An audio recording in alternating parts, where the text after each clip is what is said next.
treba razlikovati pravoslavlje sve do ovdje Kuenovskog vremena uspona, kako bi se reklo, transformacije pravoslavlja u srpsko pravoslavlje i pojavu Srpske pravoslavne crkve kao jednog zapravo parapolitičkog subjekta.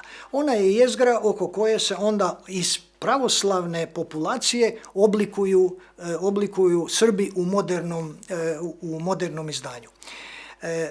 Kada gledamo Rijeku, vidljivo je da je pojava prvih pravoslavnih skupina negdje svezana upravo ovo što ste rekli sa 18. stoljećem i sad je zanimljivo ovo. Prva pravoslavna crkva, ova crkva Svetog Nikole dolje, koja je napravljena dolje na tom lučkom području koje je definirano kao slobodno poslovno područje, ona je rađena između 786. i 788.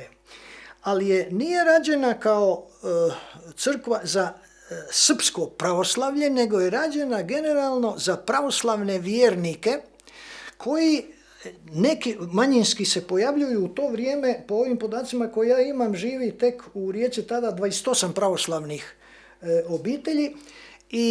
A drugo su pomorci koji, jer se, kako je slobodna plovidba, onda se zapravo otvara sada mogućnost plovidbe iz ovih turskih, grčkih i ovih dijelova, tako da imamo pred sobom više ovoga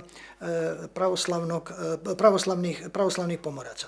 Zanimljivo je da je glavni investitor te crkve stanoviti Raljević. On je vlasnik brodogradilišta na Delti, inače i sam pravoslavac, doseljen je negdje sa hrvatskog juga, točno ne znam odakle.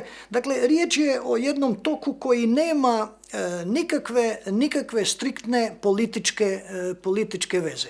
I jasno je da se u naknadnoj ovoj rekonstrukciji pretvaranja pravoslavlja u najprije srpsko pravoslavlje, pa preko toga u